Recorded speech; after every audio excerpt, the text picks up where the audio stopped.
So I just pre-mixed all my piles of color. Color of the sky behind me is quite deep.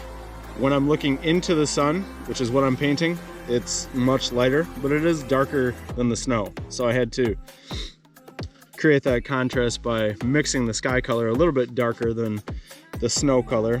And this, you know, that's something that I mixed. Oh, this is the back tree line that I mixed up. There's a tree line back there with a bluff even behind that. My masses are mixed, and it's gonna hopefully allow me to lay this thing in rapidly and go back in and add color shifts after that.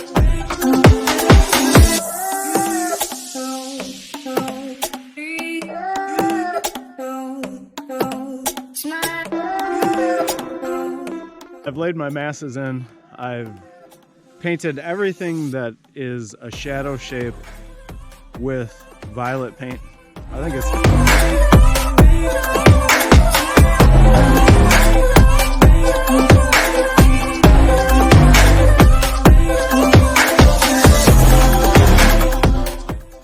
I'm not here to fix this tractor. I'm here to paint it.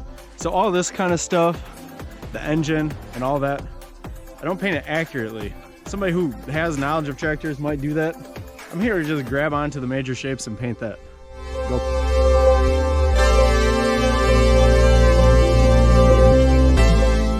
On a cold day, as an oil painter, the oils stay workable. I'm gonna add a little bit of this Gamblin medium to my paint. It's gonna thin the paint out and make it spread out just a little bit more easily.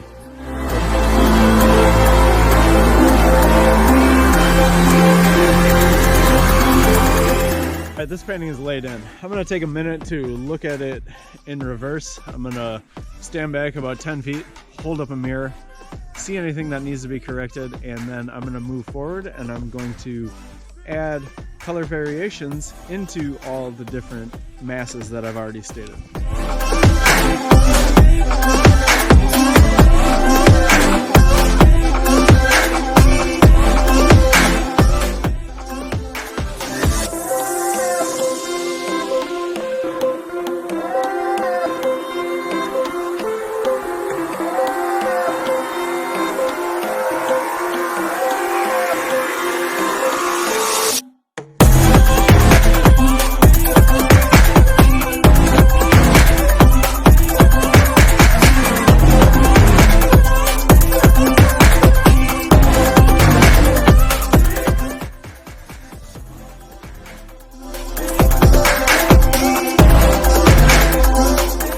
This was a backlit scene. I could have used a painting umbrella, an umbrella that was clipped to my easel, and I could have also put down some piece of black fabric onto the ground that would have stopped some of that reflected light off of the snow from coming into my eyes.